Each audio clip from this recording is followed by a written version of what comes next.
Alan, could you start? Greg, opening remarks. Yeah, never quite seen a shooting exhibition like that, to be honest with you. We kind of look at the stat sheet, we cover up the bottom half, and we just look at ours. That's like a winning recipe for us. That's kind of where we are. Shot it pretty well.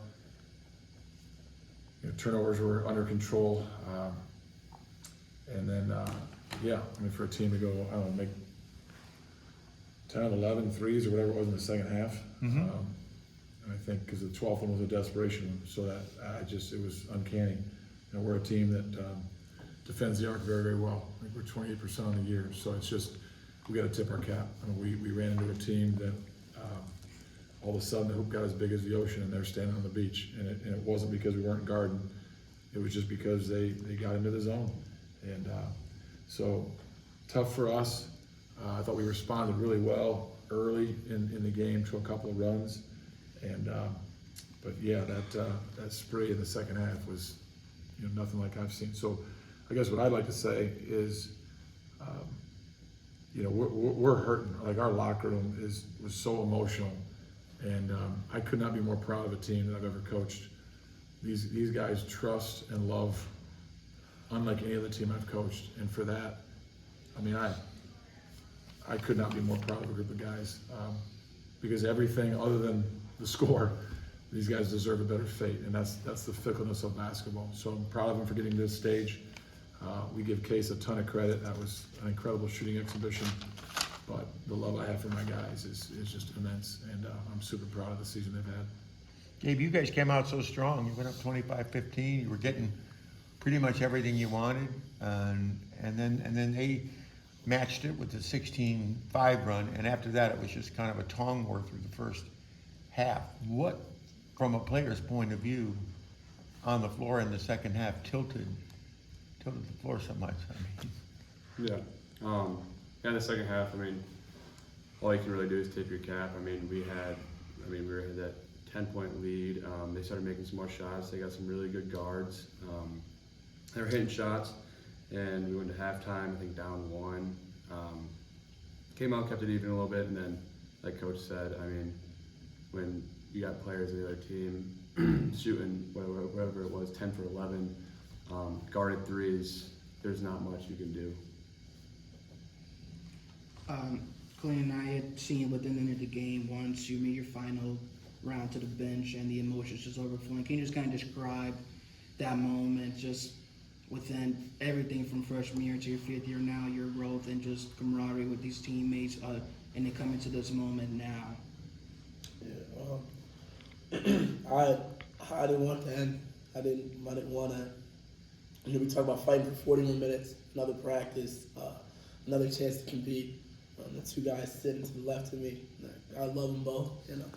All I wanted to do is go get on the bus and then have Mitch tell us what time we're practicing Monday. That's all I wanted. And you coming to the bench and I'm seeing guys. They both alluded to it, that I trust and that I love. Freshman through senior, it didn't matter. Hugged each and every one of those guys, looked him in the eye, told him I loved him. It means the world as a kid from West Michigan who grew up watching Hope games to be able to put those 4 letters on my chest and compete with the dude sitting next to me and for Coach Mitchell. Greg, you've seen Clayton come in as a freshman and really be a catalyst in all that you've accomplished throughout his career, and throwing in a pandemic on top of it, and wrestling with all those. What is, in your mind, the thumbprint that Clayton has left on this program and the guys that are coming back next year? Well, Clay's left an unbelievable mark. And I remember my son telling me after the first time he met Clay, he goes, "Dad, he's going to be your favorite player of all time," which is an amazing statement when you think about just the personality. And Clay exudes emotion and love for others. He's the most humble guy I've ever been around in my life. So I can't put it into words how much he means to me and the others. You ask about Clay, so I answer the question about Clay. He's given everything. And sometimes the 5th year doesn't work for different reasons because there's a chemistry glitch. And he was just the opposite because he recognized that maybe Gabe and Tanner were going to be our are stalwarts, and he was great with that. And just because he wants to win, he puts the team ahead of the individual. And you know, yeah, that's what college athletics is all about. It's challenging. It's not easy to sacrifice the me for a we, but that's Clay. That's who he is, on the floor, off the floor, in chapel, in the locker room, in the cafeteria. He plays for our 4 letters, and I couldn't be more proud. And we've got other guys just like him. So, healthy culture, healthy program. We're going to be just fine. We got a lot of great guys coming back, and you know, Clay passes the baton, and our guys will run with it out of respect for what he's built. And then Gabe, just talk about Clay and TJ and the seniors. I know some have decisions to make, and that's secondary, but just what have they done to mold this group into what it became this year?